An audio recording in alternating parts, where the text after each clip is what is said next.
I missed my college trip, stayed behind, and worked secretly to buy her the phone she wanted.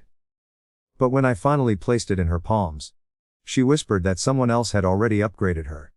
I'm writing this at 3 a.m. because I can't sleep. Haven't slept properly in weeks. My hands are shaking as I type this, but I need to get it out.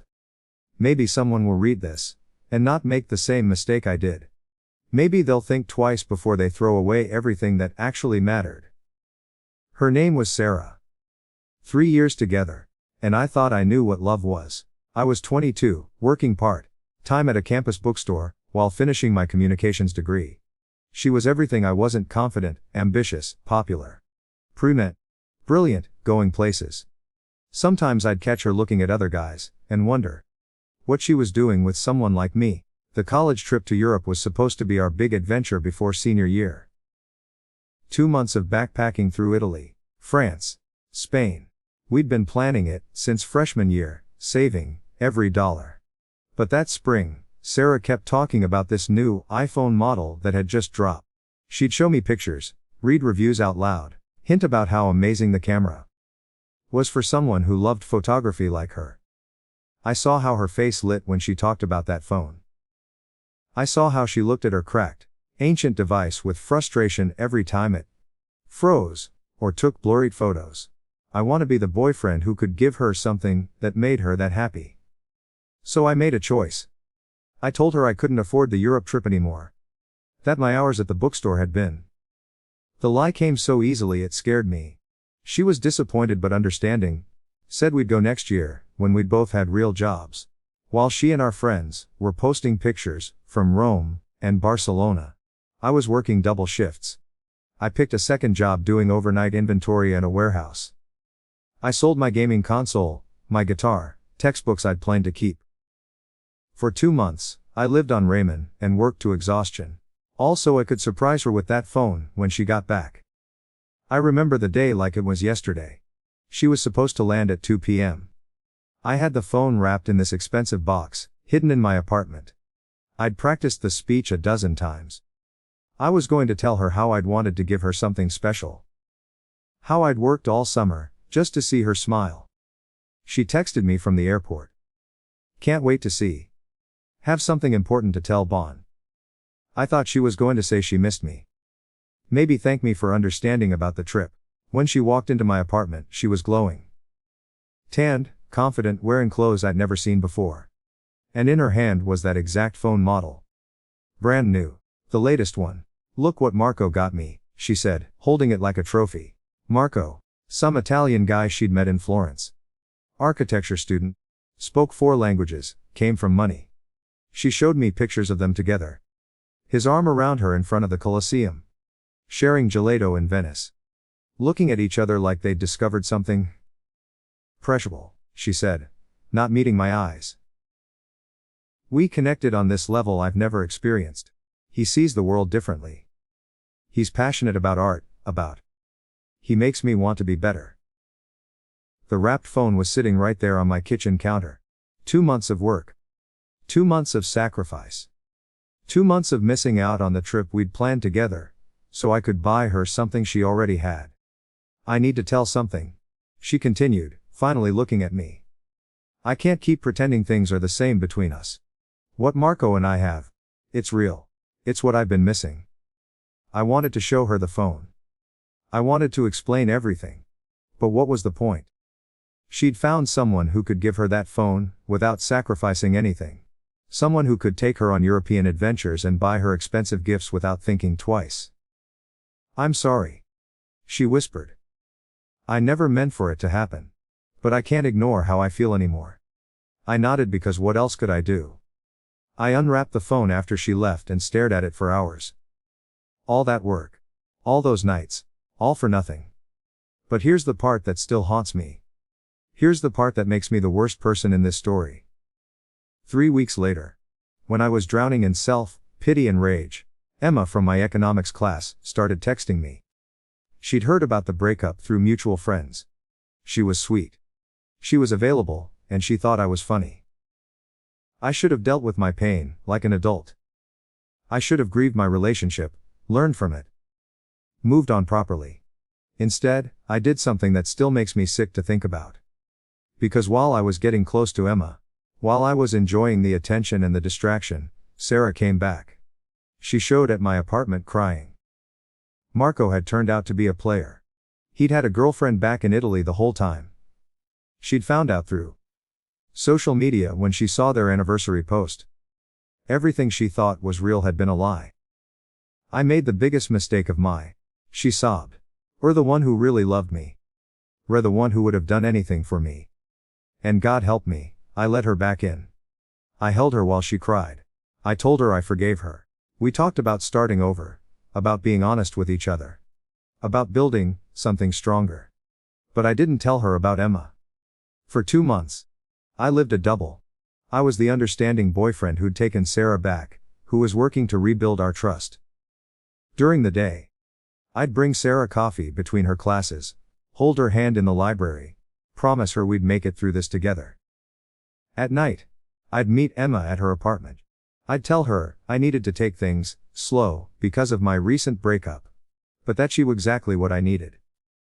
She'd cook for me, listen to me talk about my dreams, make me feel like I was worth something again. I told I'd figure it out. I told I'd make a choice eventually.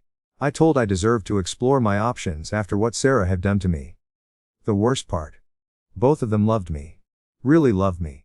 Sarah was trying so hard to make for her mistake. She'd surprise me with handwritten notes, plan little dates, constantly tell me how grateful she was that I'd given her another chance. Emma would stay all night talking to me when I was stressed. Would drop everything to be there when I needed someone. They both deserved so much better than what I was giving them. The lies got bigger. The coordination got more complex. I had different stories for different friends about who I was spending time with. I started avoiding places where I might run into people from either girls' social circle. Christmas break came, and both girls wanted to spend it with me. Sarah wanted us to visit her family, to show them we were stronger than ever. Emma wanted to take a trip together. Just the two of us. Somewhere we could really connect without any outside pressure. I promised both of them what they wanted to hear. That's when everything started falling apart. The truth has a way of surfacing, no matter how deep bury it. All it takes is one mutual friend, one social media post, one moment where carefully constructed lies don't line. I thought I was being smart. I thought I was in control. I had no idea how completely I was about to lose everything that mattered. I keep telling I'll delete this post before I hit submit. But I can't stop typing. It's like bleeding from a wound that won't heal. The end came on New Year's Eve. Both girls thought they were my date for the night. I'd planned it perfectly. Sarah and I would go to the campus party until midnight. Then I'd being sick and slip away to Emma's apartment for a quiet celebration. Different friend groups. Different scenes. What could go wrong? Everything. Jessica, Sarah's roommate, was dating Mike from my economics class. The same Mike who was Emma's study partner. Small world, small campus, big disaster waiting to happen. I was at the campus party with Sarah, watching her laugh with friends. She'd reconnected with since coming back from Europe. She kept introducing me as the amazing boyfriend who took me back. Squeezing my hand, looking at me like I'd saved her. The guilt was eating me alive.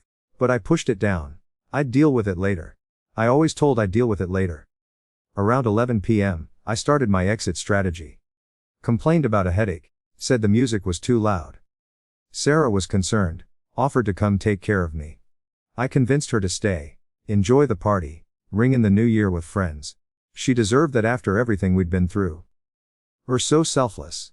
She said, kissing my forehead. I love so much. Those words followed me out into the cold night air like ghosts.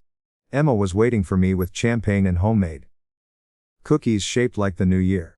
She'd decorated her entire apartment with fairy lights and had a playlist ready of songs she said reminded her of me. She'd been planning this for weeks. I know this year was hard for her, she said, curling next to me on her couch. But I have a feeling next year is going to be amazing. For both of us. 11:59. Me. At midnight, fireworks went off outside her window. At 12:01, my phone started buzzing with New Year's texts from Sarah and friends. Happy New Year, baby. Can't wait to spend this one with love. Emma saw the message over my shoulder. I watched her face change. Who's that? She asked quietly. I should have told her the truth right then. Should have admitted everything. Faced the consequences, been a man about it. Instead, I made another lie. Told her it was just a friend being friendly. Said people got sentimental on New Year's. She wanted to believe me. I could see it in her eyes. But doubt had crept in. And doubt has a way of growing. The next few weeks were. Emma started asking questions. Why couldn't she come to campus events with me? Why hadn't I introduced her to more of my friends? Why was I always busy on certain nights? Sarah, meanwhile, was making plans for our future. Spring semester course schedules that aligned with mine. Summer internship applications for cities where we could both work. She showed me apartment listings for after graduation. Places we could afford together, if we both got jobs. I was living in two different timelines. Making promises I couldn't keep to people who deserved the truth. The breaking point came in February. Valentine's Day, of course. The universe has a sick sense of humor. Both girls had planned surprises. Sarah made dinner reservations at the restaurant, where we'd had our first date. Emma had written me a letter, 20 pages of her thoughts about us, about the future she imagined. I chose Sarah for Valentine's dinner. Told Emma I had to work. Another lie in an endless chain of lies. But Emma decided to surprise me at my apartment after my shift ended. She brought takeout from my favorite place. And that letter she'd written. She was waiting in the hallway. When Sarah and I came home from dinner. The look on both their faces will haunt me forever. Pure confusion. Then recognition. Then the awful moment when they both understood what was happening. Emma, Sarah said. What are doing here? I brought dinner for my boyfriend, Emma whispered, looking between us. The word, boyfriend, hit Sarah like a physical. I watched her stumble backward. Boyfriend. Sarah's voice cracked. He's my boyfriend. We've been together for 3 years. Emma turned to me with this expression of complete betrayal. 3 years. But, said just got out of a relationship, said needed time to heal. I couldn't speak. Couldn't move. Couldn't find words that would fix what was broken. Oh my God. Sarah said, the pieces clicking together. How long has this been going on? How long have been lying to me? Emma answered for me. Since October. We've been together since October. Sarah did the math. October was right after she came back. Right after she begged me for another chance. Right after I promised to rebuild our trust. V been cheating on me this whole time. Sarah's voice got louder. While I was apologizing for Marco. While I was trying to make things right. While I was falling in love with all over again. People in the hallways started opening their doors. Our business was becoming public entertainment. Emma was crying now. Told me she was ex. Said it was over. Said I was helping heal. She's not ex. Sarah said to me, her voice deadly quiet. Never broke with me. We've been together this entire time. That's when Emma snapped. She the takeout bag at me, food spilling everywhere. She screamed. Both of deserve each other. Or both liars. She ran down the stairs, leaving Sarah and me alone in the hallway covered in Chinese food. Sarah looked at me like she was seeing me for the first time. I defended to everyone, she said. When people said I was for taking back, I told them we're different. I told them we're the good guy who got. I told them we're worth it. She started laughing. But it was the kind of laughter that sounds like breaking. I felt so guilty about Marco. So guilty about hurting. I spent months trying to make it to. Trying to prove I deserved another chance. And the whole time we're doing worse than anything I ever did. I finally found my voice. Sarah. Please let me explain. Explain what? How we're not the person I thought were. How every I love, for the past 4 months was a lie. How while I was falling asleep feeling grateful that forgave me. We're planning which girl to see the next day. She was right. Every word was right. The worst part, she continued, is that I actually loved more after Marco. I thought almost losing made me realize how special what we had was. I thought it made me appreciate more. She wiped her eyes and looked at it with something worse than anger. Disappointment. Emma seems like a good person, she said. She didn't deserve this. Neither of us did. She walked away then. Didn't slam the door, didn't scream, didn't throw anything else. Just walked away like I wasn't worth the energy it would take to be angry. That worse than anything she could have yelled at me. I stood in that hallway for an hour, surrounded by spilled food and the smell of my own cowardice. The next day, Emma blocked me on everything. No final conversation, no chance to apologize, no closure. Just gone. Sarah lasted 3 more days. She came by to get her things, and we had one final conversation. I need to understand, she said. Was any of it real? When took me back, when said forgave me, when we talked about our future together. Was any of that real? I wanted to lie one more time, to tell her it was all real, that I'd loved her the whole time. But I loved her the truth, even if it came too late. I don't know, I said. I was so angry about Marco.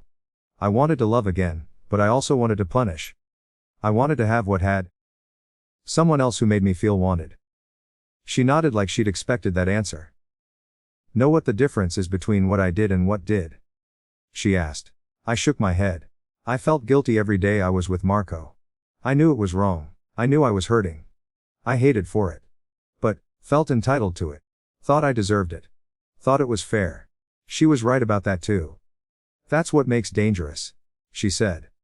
People like Marco, they're selfish and weak.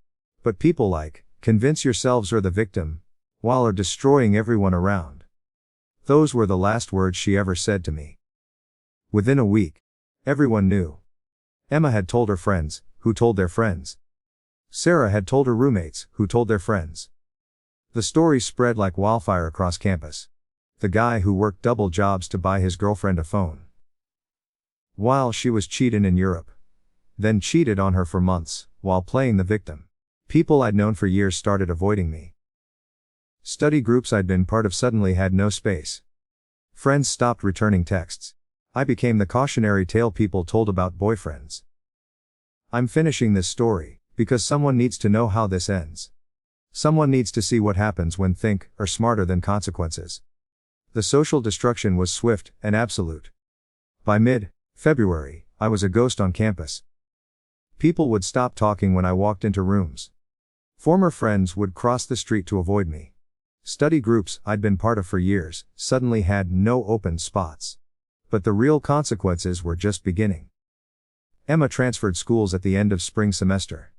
I found out through mutuals that she'd lost 15 pounds, stopped going to social events, and barely left her apartment for weeks after our confrontation. Her grades, which had been perfect, dropped to barely passing. She'd been planning to apply for graduate programs, but missed all the deadlines, because she couldn't function. I destroyed her faith in people. She'd been this trusting, optimistic person who believed in love and second chances. I turned her into someone who questioned everyone's motives, who couldn't believe anyone could actually care about her. She had to explain to her family why she was changing schools, why she suddenly needed therapy, why the boyfriend she'd been excited to bring home for spring break no longer insist her. Her little sister, who she'd told stories about me to, asked why the nice boy who made Emma laugh had disappeared. Sarah's consequences were different but just as devastating. She'd already been struggling to rebuild her confidence after the Marco situation. My betrayal finished what he'd started. She stopped trusting her own judgment completely. If she couldn't tell that her boyfriend of 3 years was living a double, how could she trust herself about anything? She changed her major from pre-med to something safer. Something that wouldn't require the confidence she no longer had. Her parents, who had welcomed me back into their family after the Marco incident, now saw their daughter's second heartbreak in 6 months. They watched her stop eating, stop sleeping, stop believing she was worth loving. Her mom called me once, crying, asking what kind of person does what I did to someone who loved them. I had no answer for her. The phone I'd bought Sarah, the one that started all of this, ended in a drawer. She couldn't use it because, every time she looked at it, she remembered my lies. She eventually gave it to a women's shelter, unopened. All that work. All those double shifts. All for nothing. But wanna know the worst part? The part that makes me wake in cold sweats? I wasn't done destroying things. Spring semester, I met Lisa in my senior seminar. She was new to our school, a transfer student who didn't know my reputation. She was kind to me when everyone else wasn't. She listened when I told her a careful version of what had happened, painting as someone who'd made mistakes but learned from them. Lisa was different from Sarah and Emma. Quieter, more serious. She was studying social work because she wanted to help people who'd been. She saw pain in others and felt compelled to heal it. She saw pain in me and thought she could fix it. For 3 months, Lisa was my redemption fantasy. She made me feel like I wasn't the monster everyone said I was. She believed I was capable of change, of growth, of becoming better. I started believing it too. We talked about moving in together after graduation. She had a job lined at a crisis center in another city. I could transfer my credits, finish school there, start fresh, somewhere nobody knew my story. It felt like a second chance I didn't deserve, but desperately wanted. But here's what I've learned about people like me. We don't change because we get new opportunities. We change when we're forced to face who we really are. And sometimes not even then. In May, a week before graduation, Lisa found out everything. Not from me, not through some dramatic confrontation. She found out because she was doing research for a paper about emotional trauma, and started recognizing patterns in stories I'd told her. She confronted me in the library, speaking in whispers so no one would hear. Didn't just cheat, she said. Psychologically tortured 2 people who loved. Made them question their own worth, their own judgment, their own reality. I tried to explain, to justify, to make her understand how I'd been. Stop, she said. Just stop. I work with trauma victims. I know what did to them. I know what kind of betrayal does to someone's ability to trust, to love, to function. She looked at me like I was a case study she was analyzing. The worst part is, her trying to do it to me too. Or using my empathy against me. Or letting me think I'm healing, while figure out how to use me. She was right.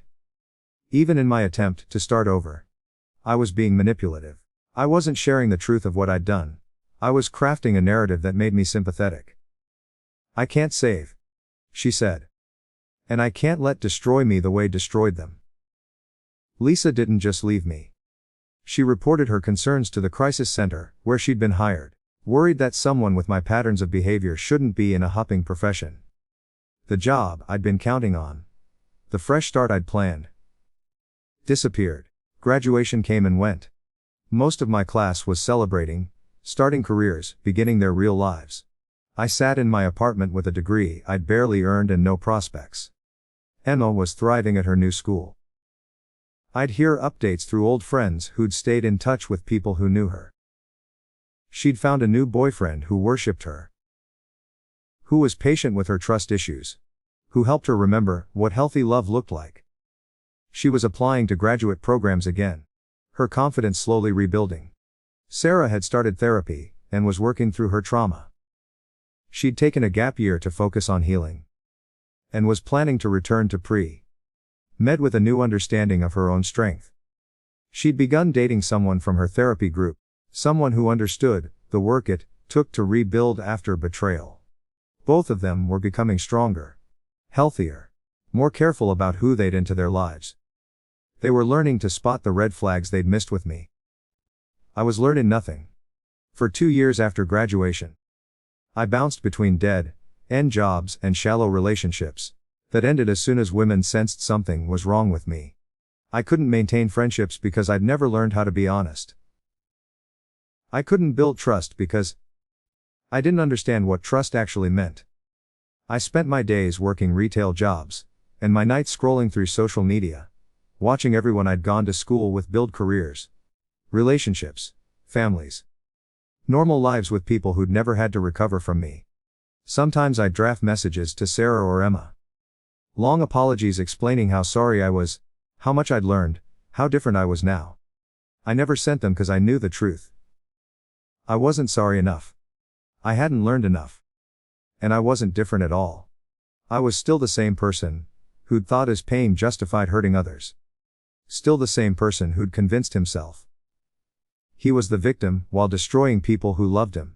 The phone I'd worked so hard to buy Sarah became a symbol of everything wrong with my understanding of love.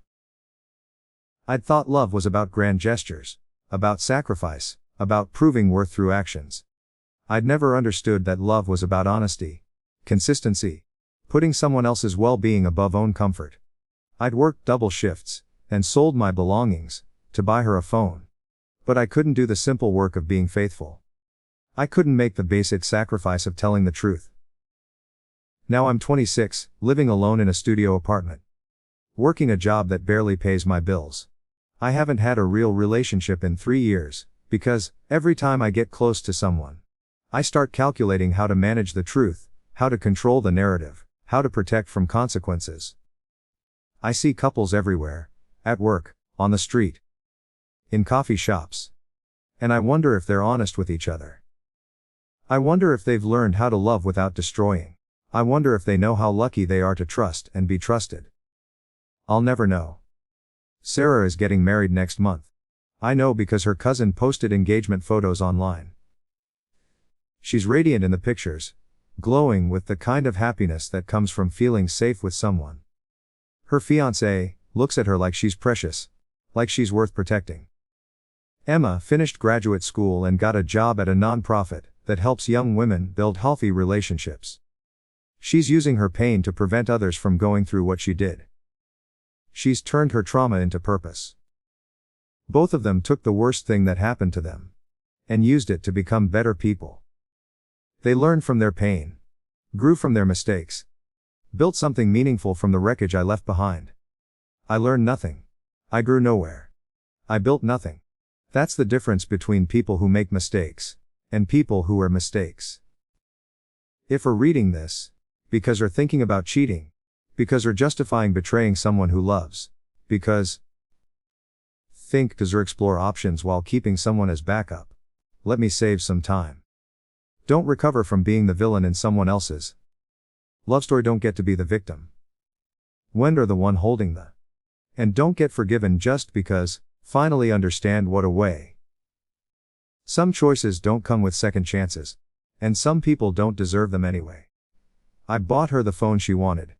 But someone else had already upgraded her heart to a version that didn't have room for someone like me.